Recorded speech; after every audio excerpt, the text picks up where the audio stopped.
सवाल भेजा है, सवाल का सॉल्यूशंस को भेज दिया क्योंकि समझ में नहीं आ रहा, थोड़ा समझ लेते हैं। लंबा चौड़ा सवाल है, डायग्रामेटिक समझाया।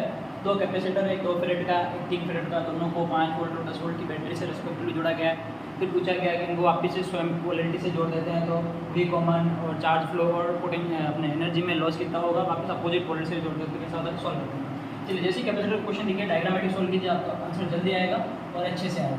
सबसे पहले अगर ये कैपेसिटर आपको दे रखा है तो इस कैपेसिटर में आपको कैपेसिटेंस दिया, वोल्टेज दिया, तो आप इसका चार्ज निकाल सकते हैं Q1 कितना चार्ज बना होगा इसमें, तो चाय वाला C इंटू वी यानी 2 इंटू 5 कितना हो जाएगा, ये 10 कूलम। ना इसका अगर अपन चार्ज निकालते हैं Q2 तो Q2 चार्ज कितना आता है, Q2 आ जाएगा 3 इंटू 10 30 कूलम दोनों दिख गए ना। अब क्वेश्चन की शुरुआत करते हैं। दो क्वेश्चन थे इसमें, तो पहला पढ़ा सेम पोलैरिटी से, आप इन दोनों को किससे जोड़ेंगे, सेम पोलैरिटी से जोड़ेंगे। सेम पोलैरिटी में जोड़ेंगे, समान ध्रुवता से जोड़ रहे हैं। तो मान लीजिए ये रहा आपका कैपेसिटर और ये रहा दूसरा कैपेसिटर, दोनों को सेम पोलैरिटी से जोड़ दिया, सेम पोलैरिटी से जोड़ दिया। सेम पोलैरिटी का मतलब अगर ये प्लस वोल्ट प्लेट है तो ये भी प्लस होगी और ये माइनस है तो ये भी माइनस होगी, दोनों की पोलैरिटी कैसी होगी, सेम। ना अपन को पता है कि जोड़ो कुछ भी करो, कैपेसिटेंस जो है वो तो उतनी रहेगी। तो ये 2 फेरेड का कल था तो ये आज भी 2 फेरेड का रहेगा, ये 3 फेरेड का कल था तो ये आज भी 3 फेरेड का रहेगा। चेंज क्या होगा भैया, इनका पोटेंशियल चेंज हो जाएगा। ओके, पोटेंशियल चेंज हो जाएगा तो पहला चीज वो पूछा है कि वी कॉमन यानी इनका कॉमन पोटेंशियल कितना होगा। सिंपल सा फॉर्मूला होता है C1V1 plus C2V2 C1 plus C2 same polarity के लिए।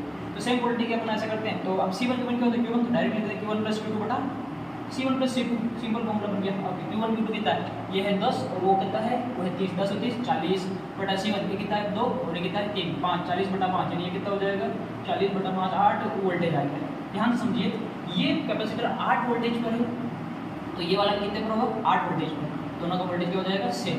अब ध्यान दीजिएगा, अब इसका चार्ज बदलेगा नहीं बदलेगा भैया, आपने इसको जोड़ दिया तो चार्ज जो है ये 8 वोल्टेज कैपेसिटेंस तो है तो इसका चार्ज Q1 डैश कुछ अलग निकल के आएगा और Q1 डैश कितना होगा C1 कितना है 2, Q1 कितना 8 2 इंटू 8 कितना हो जाएगा भैया 16 हो गया, तो ये 16 कूलम है। अच्छा इसका कितना होगा ये भी निकाल लेते हैं, Q2V2 यानी Q2 डैश कितना हो जाएगा C2V2 3 इंटू 16 कितना हो जाएगा ये 24 कूलम हो जाएगा, 8 के 24। अब अपन कॉमन सेंस लगाते हैं कि भैया इस तरह से अगर आपको ये पहले कितने का था 10 का था और अभी कितने का हो गया 16 का, तो जो 10 कूलम का 16 कूलम हुआ है, इसका मतलब समझिए कि यहाँ पर ये जो प्लेट है ये प्लस 16 कूलम लेके बैठी है तो ये वाली प्लेट माइनस 16 कूलम लेके बैठी है, ये वाली प्लेट प्लस का 24 कूलम लेके बैठी है तो ये वाली प्लेट माइनस का 24 कूलम लेके बैठी है। ध्यान दीजिएगा ये 16 है, पहले कितना था 8 से कितना है सॉरी 10 से कितना हो गया 16, 10 से 16 हो तो कितना चल करके इसके पास आया होगा 6 कूलम चार्ज चल करके इसके पास आया होगा। पहले दूसरा क्वेश्चन क्या पूछ रहा है, दूसरा क्वेश्चन पूछ रहा है क्यू फ्लो कितना होगा, तो क्यू फ्लो यानी कितना चार्ज फ्लो होगा, ये 6 कूलम फ्लो हो रहा है 6 कूलम, ठीक है 10 से कितना हो रहा है 16 16। अब देखिए 6 कूलम फ्लो हुआ तो 6 इधर गया तो यहाँ पर 10 से कितना हो गया ये 16 हो गया, तो इस पर प्लस 16 तो इस पर माइनस 16। तो अब देखिए यहाँ से 6 कूलम इधर गया तो इधर जो था 30 में से 6 कम होना चाहिए ना, देख लो चेक करो 24 आ रहा है। ओके, तो ये प्लस का 24 माइनस का 24 ओवरऑल आप चार्ज कंजर्वेशन लगाएंगे तो 16 और 24 कितना हो जाएगा आपका 6 10 30 और 40 और अभी इसमें देखिए 40 चार्ज कंजर्वेशन लग रहा है, अपना क्वेश्चन बिल्कुल सही है, कोई दिक्कत वाली बात नहीं। तीसरा क्या पूछा है इसमें, तीसरा पूछा है कि एनर्जी लॉस कितना होगा डेल्टा यू। डेल्टा यू का सिंपल सा फॉर्मूला क्या बताया सिंपलिटी से 1/2 C1 C2 प्लस C2 बटा इंटू V1 माइनस V2 का whole square. Now C1 C2 कितना है, ये है 3 ऑटो इंटू 5 यानी 3 इंटू 2 कितना हो जाएगा 6 3 दूनी 6 बटा C1 प्लस C2 3 प्लस 2 5 हो गया इंटू V1 ये कितना है भैया V1 पहले वाला ये कितना था 5 और 10 5 और 10 का अंतर कीजिए तो आ जाएगा 5 का स्क्वायर। अच्छा स्क्वायर बटे में 5 है तो ये 5 के स्क्वायर से 5 निकटा 5 30 30 बटा 2 15, तो ये 15 जूल का लॉस हो जाएगा ना। इसी क्वेश्चन को अपन दूसरे तरीके से करते हैं, दूसरे तरीके से मतलब दूसरा क्वेश्चन इसी का कि अपोजिट पोलैरिटी में ले लें, तो इनको अपोजिट पोलैरिटी में ले रहे हैं, ये लीजिए अपोजिट पोलैरिटी में लगाना है तो ये अपोजिट का मतलब ये प्लेट अगर प्लस की तो ये माइनस की और ये माइनस की तो ये प्लस की माइनस, ऐसा। चलिए जैसा वैसे सेट करते हैं, ये 2 फ्रेड का था आज भी 2 फ्रेड का रहेगा, 3 फ्रेड का था आज भी 3 फ्रेड करेगा, बदलेगा क्या वी कॉमन। तो पहला है वी कॉमन निकालिए। चलिए वी कॉमन निकालते हैं, सिंपल सा फंडा समझिए, बच्चे यहाँ पर कंफ्यूज रहते हैं क्योंकि नॉर्मली वी कॉमन जब सेम पोलैरिटी में होता है तो फॉर्मूला होता है C1V1 plus C2V2 upon C1 plus C2 और अपोजिट पोलैरिटी में फॉर्मूला बन जाता है C1V1 minus C2V2 upon C1 plus C2। तो बच्चा ये लेके डाउट में रहता है सर कब क्या माइनस किसको किससे करना है, या फॉर्मूला Q1 की टर्म्स में अगर लिखना चाहो तो क्या बचेगा Q1 minus Q2 upon C1 plus C2। तो बच्चा सर पूछता बच्चा किसको सर माइनस करे किसको प्लस करे, तो कन्फ्यूज नहीं होना है। देखो सिंपल सा फंडा, तुमको पहली जब कैपेसिटर क्लास होती तभी बता दिए थे कि ये जो लिखा है जैसे 10 वोल्ट लिखा है तो 10 वोल्ट कैपेसिटर का पोटेंशियल नहीं है बच्चों, ये है पोटेंशियल डिफरेंस। यहाँ पर जो लिखा है 5 वोल्ट पोटेंशियल नहीं है, क्या है ये पोटेंशियल डिफरेंस। और आपको बता दिया गया कि कोई चीज़ नेगेटिव हो सकती है, वैल्यू नेगेटिव हो सकती है लेकिन डिफरेंस तो हमेशा पॉजिटिव होगा। आज मेरे पास 50 रुपये, रामलाल के पास 100 रुपये है, हम दोनों का अंतर कितना है, डिफरेंस कितना है, 50 रुपये का। मान लीजिए इसके पास भी 50, मेरे पास भी 50, तो अंतर कितना, 0 रुपये का अंतर।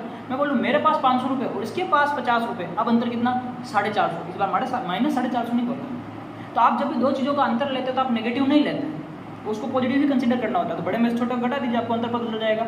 अभी आप इसका कॉमन पोटेंशियल निकालना चाह रहे हैं, जो कुछ भी निकालना चाह रहे हैं एक बात दिमाग में बिठा लो, भैया पोटेंशियल जो है ना ये पीडी है, पीडी पोटेंशियल डिफरेंस, और difference will be negative, difference never will be negative, कभी भी नेगेटिव नहीं होता है, ध्यान रखिए।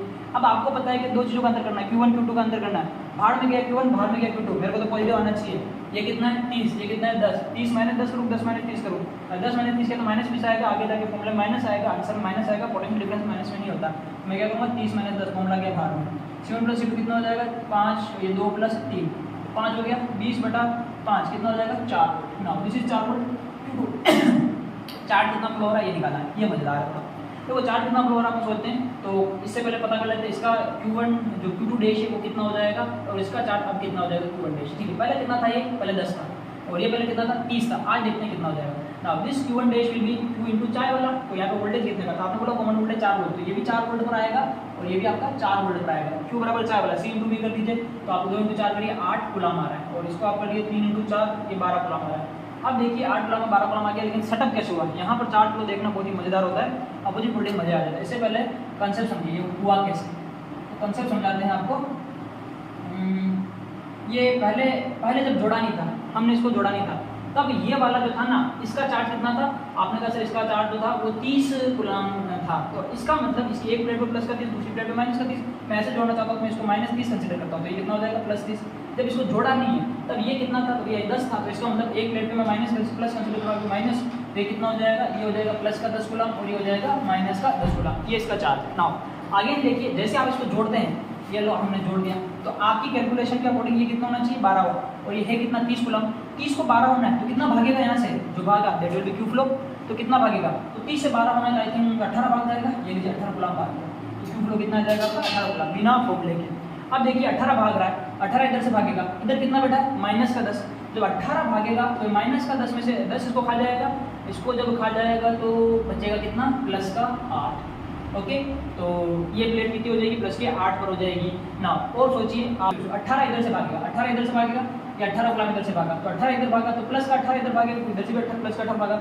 अब प्लस के 10 में से आप 18 निकाल दीजिए, तो प्लस के 10 में से आप 10 निकालेंगे तो 0 बचेगा, और फिर से 8 निकालेंगे तो माइनस का 8 बचेगा, तो ये कितना हो जाएगा -8 प्लस 8 माइनस 8। ओके, नाउ ये कितना हो जाएगा, तो ये आपका हो जाएगा इधर से 18 आया, इधर प्लस का 30 माइनस का 30 है, 18 30 भागे कितना बचा माइनस का 12, ये कितना हो जाएगा प्लस का 12। ऐसे सारा मामला सेटअप हो जाएगा, है ना। अपोजिट पोलरिटी में भी जोड़ने पर ये होगा। ओके, फिर बच्चे बाद में डाउट लगा सर अब तो सेम पोलरिटी का तो आ जाएंगे, उससे क्या लेना, तुमने जोड़ा तब क्या था वो मामला सिखाना है। ओके, नाउ इसका पूछा जाता है तीसरे नंबर पे कि इसका डेल्टा U कितना होता है, डेल्टा U कितना होता है formula half C1 V1 upon C1 plus C2 into V1 minus V2। हमने तो कहा था दो फॉर्मूले मास्टर लोग बताते हैं, हमारे अनुसार तो आप एक ही फॉर्मूला याद कर दीजिए, आपका काम हो गया। हमने फॉर्मूला क्या बताया C1 C2 upon C1 plus C2 और V1 माइनस V2, और माइनस करेंगे तो माइनस क्या हो जाएगा प्लस, दो अलग फॉर्मूला याद करने की जरूरत नहीं है। अब सोच लीजिए आपका V1 प्लस V2 का स्क्वायर कितना था, ये 5 वोल्ट 10 15 था, या 15 का स्क्वायर जोड़ दीजिए, 15 का स्क्वायर और ये कितना हो जाएगा C1 प्लस C2, तो C1 कितना 3 2 5 और C1 प्लस C2 3 9 6 हो जाएगा। नाउ अब आप सोचिए 15 इंटू 15 लिखा है, 15 इंटू 15 लिखा है, तो ये 5 के पार्ट से कट गया कितनी बार 3 बार। ओके, और ये 2 के पार्ट से कट गया कितनी बार 3 बार, 3 दिया 9 हो गया, और 15 इंटू 9 कितना होता है 135, तो ये 135 जूल इसका एनर्जी लॉस होगा। ठीक है, थैंक यू।